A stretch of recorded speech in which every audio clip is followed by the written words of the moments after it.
La FIFA vient de clôturer une édition plutôt réussie, selon ses critères évidemment de son produit phare, la Coupe du monde masculine de football.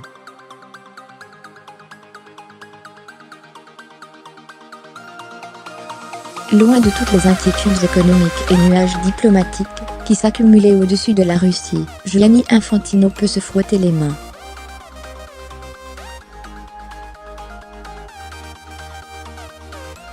Il peut surtout continuer de prétendre tourner la page glattée et redonner au ballon ses lettres de noblesse.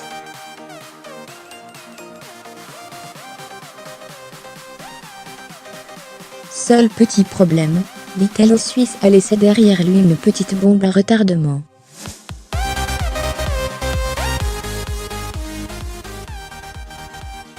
Une Coupe du monde au Qatar, dont tout le monde se demande maintenant le pourquoi du comment.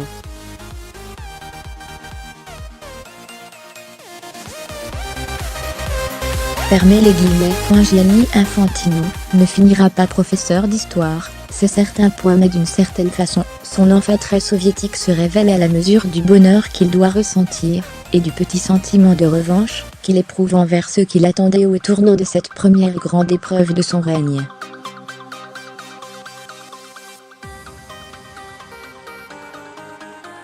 En effet, point de horde de hooligans semant la désolation dans les rues de Moscou.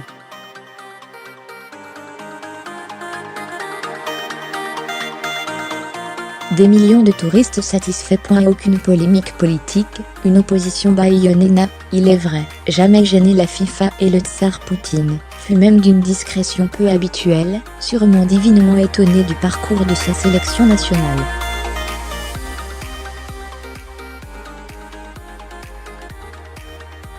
Sans oublier que l'élimination précoce des Allemands a évité d'avoir à gérer les relations houleuses entre Angela Merkel et son hôte potentiel.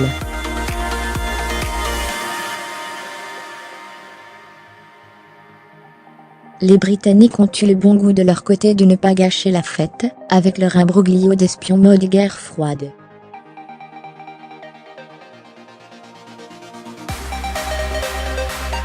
Le foot a primé. Personne n'est venu rompre le charme. Seulement, il faut maintenant se projeter.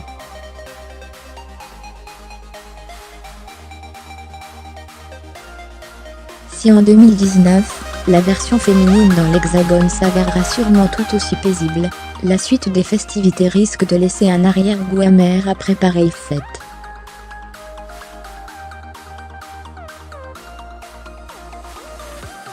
Dans 4 ans en effet, le mondial atterrira au Qatar, un joyeux cadeau légué par Sepp Blatter et son ami d'alors Michel Platini.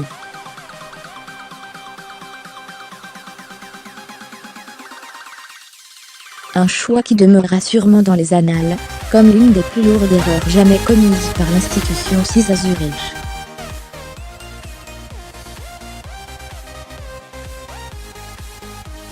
Et ce, pour de multiples raisons, qui vont progressivement verrouiller le monde du foot, jusqu'en 2022.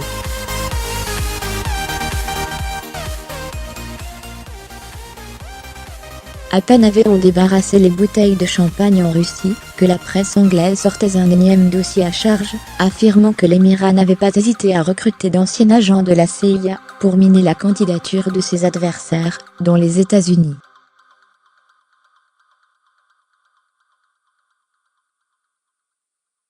Si ces faits méritent d'être corroborés, ils s'inscrivent dans un flux tendu de révélations, entre corruption et trafic d'influence, qui entache depuis des années cette étrange désignation.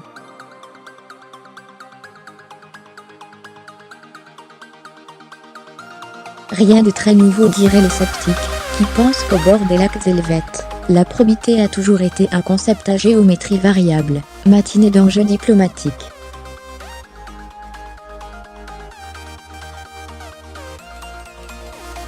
À l'instar de toute multinationale, les actionnaires s'achètent, et les États les soudoient.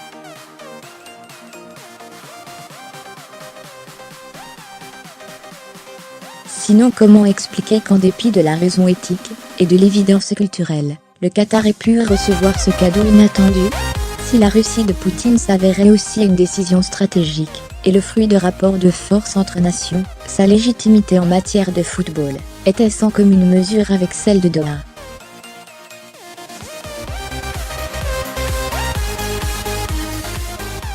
Certes, les Qataris avaient depuis longtemps appuyé sur la conquête du sport.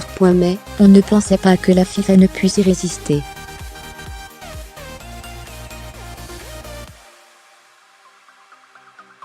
Quant à l'argument d'enfin débarquer dans un pays arabe, on doit surtout penser du côté de Rabat, que le vert du pétrodollar paie davantage que celui du drapeau.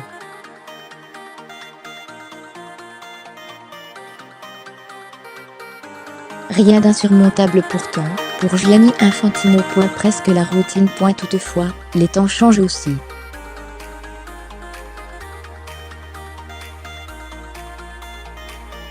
Le Qatar est par exemple la cible permanente des organisations des droits de l'homme et des travailleurs, des syndicats et autres ONG, au sujet du sort morbide réservé aux travailleurs immigrés, qui pour que tout soit prêt en temps et en heure.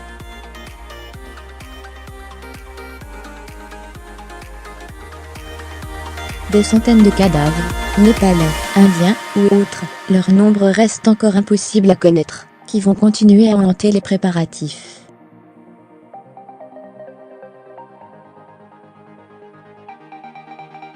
Certes, l'OIA, Organisation internationale du travail, prétend avoir obtenu des concessions importantes, et elle a assuré que l'an prochain la terrible kafala, régime de quasi-esclavage imposé aux ouvriers étrangers, serait abolie.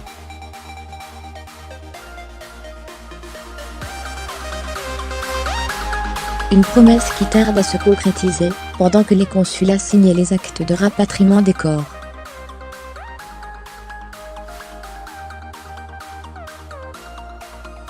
Enfin, dernier point noir, le décalage de la compétition, pour des raisons climatiques évidentes, qui veut jouer, quand le thermomètre flirte avec les 50 degrés, en automne va inaugurer des phases de négociations et de conflits, avec les grands championnats et gros clubs, essentiellement européens et pour le moins tendus.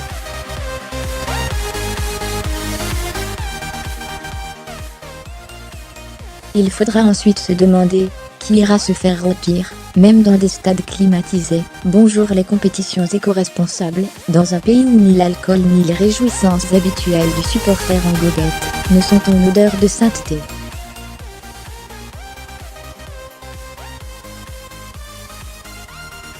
N'oublions pas, aussi, les tensions extrêmement vives entre le Qatar et ses voisins, surtout l'Arabie Saoudite, avec pas très loin l'Iran dans le viseur laisse.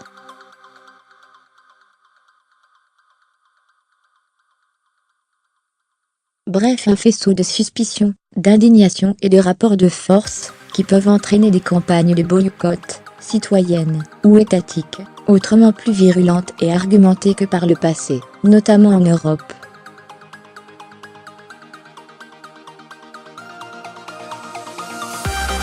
Depuis lors, toutes les décisions prises par la FIFA semblent des tentatives maladroites, pour rattraper le coup.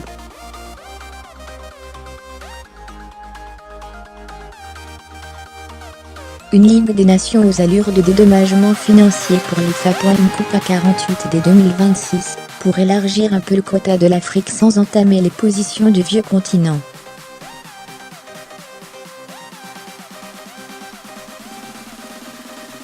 L'attribution de cette même édition à un triptyque Canada-US-Mexique, qui permettent à la fois de se faire pardonner la précédente éviction en 2022, de donner l'impression d'un pied de nez à l'internationalement impopulaire Donald Trump, et en même temps de revenir dérouler l'événement phare du FIFA en des terres plus accueillantes et sûres.